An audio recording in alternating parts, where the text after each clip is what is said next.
Chapter 10. Forget the Name of the Man's Voice.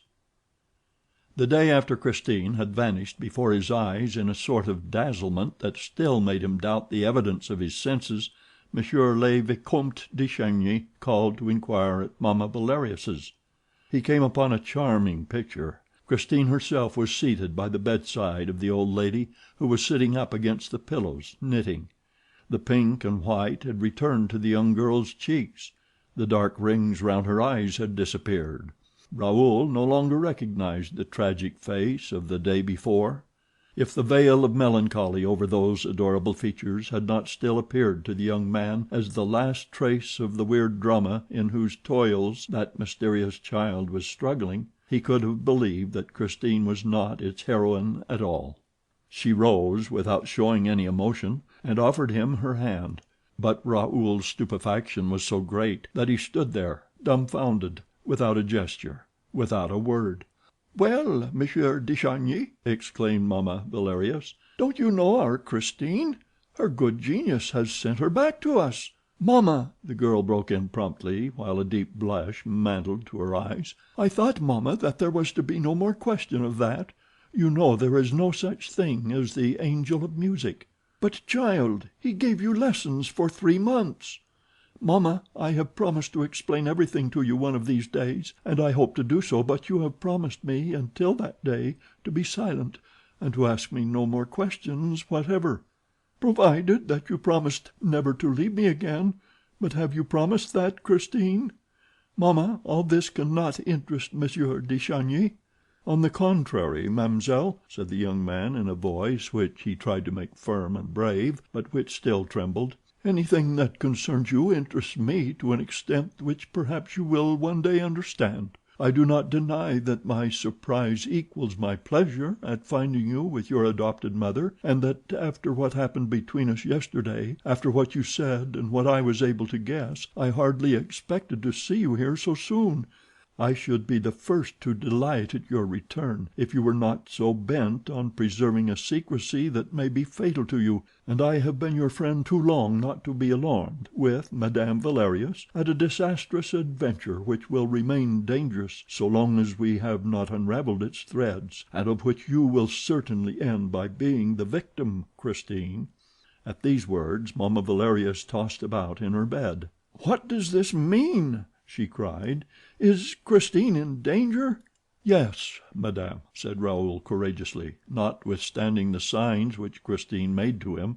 "Good heavens!" exclaimed the good, simple old woman, gasping for breath. "You must tell me everything, Christine. Why did you try to reassure me, and what danger is it, Monsieur de Chagny?" "An impostor is abusing her good faith." "Is the angel of music an impostor?" "She told you herself that there is no angel of music." "But then what is it? In Heaven's name, you will be the death of me." "There is a terrible mystery around us, madame, around you, around Christine, a mystery much more to be feared than any number of ghosts or genii." Mamma Valerius turned a terrified face to Christine, who had already run to her adopted mother and was holding her in her arms. "Don't believe him, mummy, don't believe him," she repeated. "Then tell me that you will never leave me again," implored the widow. Christine was silent, and Raoul resumed. "That is what you must promise, Christine. It is the only thing that can reassure your mother and me. We will undertake not to ask you a single question about the past if you promise us to remain under our protection in future." "That is an undertaking which I have not asked of you, and a promise which I refuse to make to you," said the young girl haughtily. "I am mistress of my own actions, Monsieur de Chagny. You have no right to control them, and I will beg you to desist henceforth.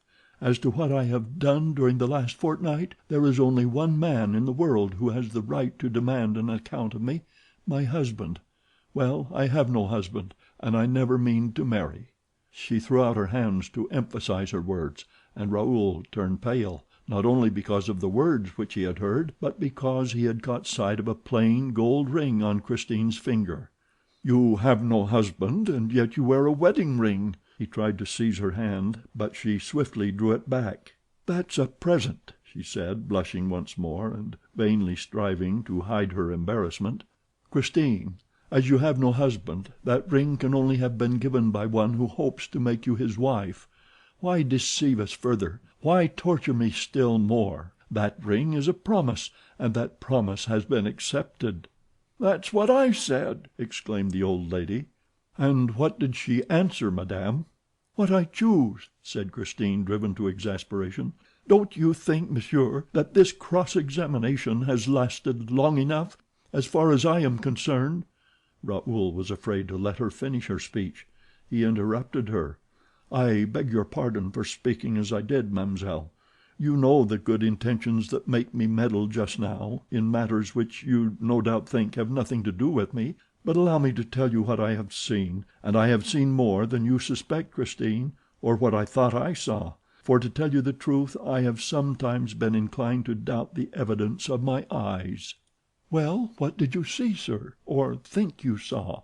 "I saw your ecstasy at the sound of the voice, Christine. The voice that came from the wall or the next room to yours. Yes, your ecstasy. And that is what makes me alarmed on your behalf. You are under a very dangerous spell, and yet it seems that you are aware of the imposture, because you say today that there is no angel of music. In that case, Christine, why did you follow him that time? Why did you stand up with radiant features as though you were really hearing angels? Ah, it is a very dangerous voice, Christine, for I myself, when I heard it, was so much fascinated by it that you vanished before my eyes without my seeing which way you passed. Christine, Christine, in the name of heaven, in the name of your father who is in heaven now and who loved you so dearly and who loved me too, Christine, tell us, tell your benefactress and me, to whom does that voice belong? If you do, we will save you in spite of yourself.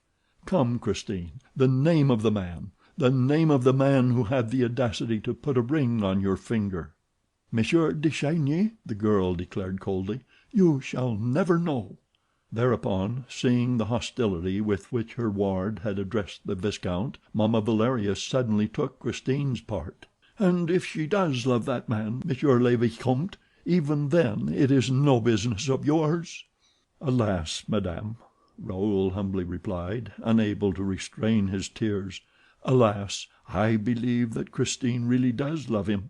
But it is not only that which drives me to despair, for what I am not certain of, madame, is that the man whom Christine loves is worthy of her love."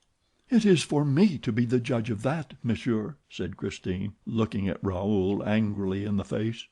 "When a man," continued Raoul, "adopts such romantic methods to entice a young girl's affections, the man must be either a villain or the girl a fool. Is that it?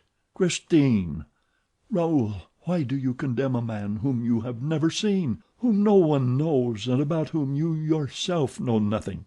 Yes, Christine, yes, I at least know the name that you thought to keep from me forever. The name of your angel of music, mademoiselle, is Eric."